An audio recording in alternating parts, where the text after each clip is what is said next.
Les équipes de la Fédération Horeca Bruxelles sont parties à la rencontre de nos hommes et femmes politiques et les ont interpellés sur plusieurs sujets Horeca. Le thème du jour, c'est la sécurité et nous leur avons demandé s'ils étaient favorables à l'instauration d'un système de surveillance dans les établissements Horeca. Le point de vue de la NVA est qu'on trouve que c'est une bonne solution parce qu'en effet, ça ne peut qu'augmenter la sécurité dans la ville et donc une bonne mesure pour les habitants et pour l'économie bruxelloise. Oui, il y a de moins en moins de violence sur les personnes. Par contre, effectivement, quand il y a beaucoup de monde à un endroit, ça attire des voleurs, des gens qui ne sont même pas dans l'établissement, qui ne font que passer, qui essayent de l'occasion faisant le larron. S'il y a beaucoup de monde, il y a beaucoup de... Et ça, un travail doit être fait par rapport à ça. Mais je crois qu'on ne peut pas faire ce travail tout seul au niveau de la police, qui vient souvent en réaction. Je crois qu'il faut faire un travail aussi de sécurité dans les établissements et en particulier dans les grands établissements avec le secteur. Là aussi, c'est peut-être l'occasion de mettre au travail du personnel qui aujourd'hui ne l'est pas et qui pourrait être affecté à des tâches, pas de maintien de l'ordre, ça relève de l'autorité publique, mais en tout cas de contrôle et de sécurisation de l'établissement. Il faut réfléchir à ça. Il y a des lois, bien sûr, qu'il faut respecter, mais je pense qu'il doit y avoir des formules souples pour aider le secteur. Moi, je crois que c'est une collaboration qui doit pouvoir se développer. Donc, je suis tout à fait favorable à l'idée que l'on incite par des subventions et ou par des déductions fiscales ce type d'investissement. En fait, dans un établissement Horeca, c'est un investissement. On dit toujours c'est un investissement de sécurité. C'est un investissement qui fait partie de la vie même de l'établissement. Donc, on doit l'encourager. Et ce que nous proposons, c'est que pour l'ensemble des petites et moyennes entreprises dont font partie la plupart des établissements de l'Horeca, on puisse augmenter les systèmes d'aide à l'investissement. Et l'investissement sécuritaire est un investissement important.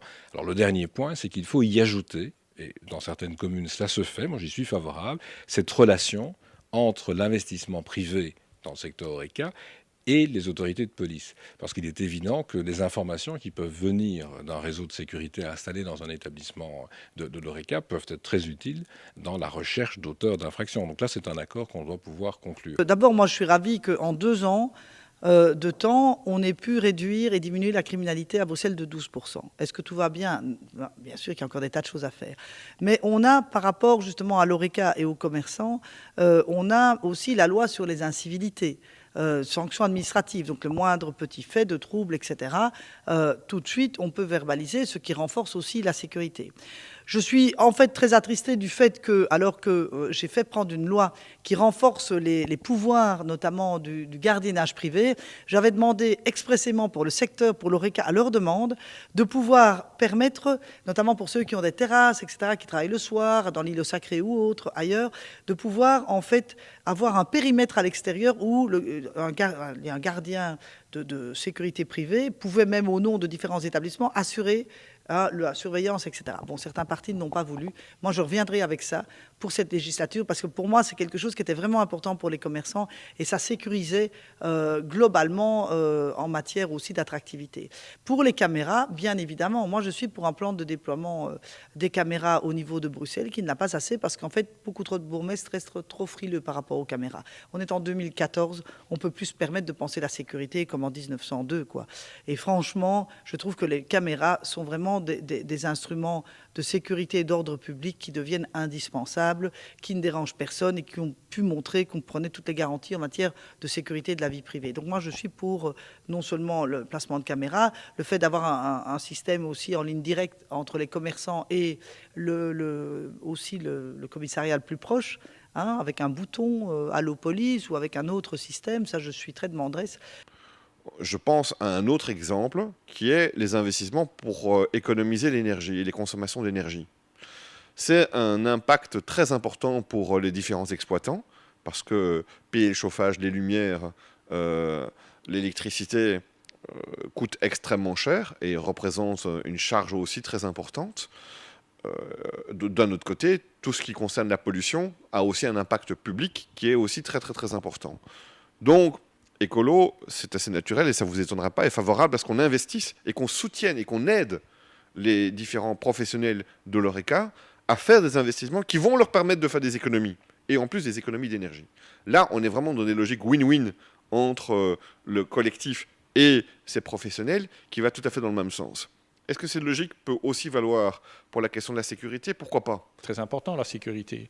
Et donc, j'encourage les commerçants et le secteur Horeca à faire un système de télépolice, si vous voulez, de raccord directement à la police. Il y a eu quelques faits dans ma commune et j'ai chaque fois encouragé les commerçants de mettre ça au point parce que c'est un effet dissuasif. Parce qu'après, sur votre vitrine, il est marqué « Attention, ici, je suis lié directement à la police » parce que la sécurité, c'est évidemment un droit. Je crois que d'une manière générale, il faut que dans une commune, on intègre l'ensemble des réseaux de caméras qui existent et ne pouvoir utiliser cela qu'en cas de situation terriblement problématique, parce qu'il y a aussi le respect de la vie privée qui doit être pris en compte.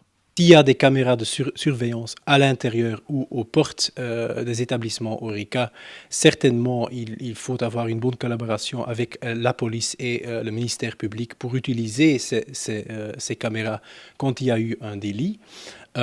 Si c'est aussi sur la voirie publique, je pense que c'est surtout aux autorités publiques de faire le nécessaire, mais bien entendu, il y a toujours une zone grise entre la porte et la rue. Hein. Écoutez, donc moi je suis bourgmestre dans une commune, je suis président de la conférence Alternativement, donc ce sont des matières que je connais bien. On a quand même généralisé, et aujourd'hui beaucoup suivent, donc moi mon parti était l'un des premiers, ou le tout premier à généraliser des caméras dans certaines communes. Il faut distinguer la voie publique et la partie privée. Donc la loi sur la vie privée s'applique.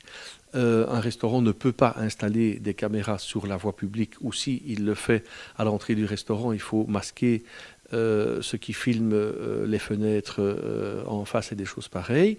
Rien n'empêche qu'un restaurant installe des caméras à l'intérieur de sa structure. Rien n'empêche non plus que les communes et ou la région accordent des subventions. Moi, je l'ai fait dans ma commune, des subventions importantes de 50% ou 100% selon le cas.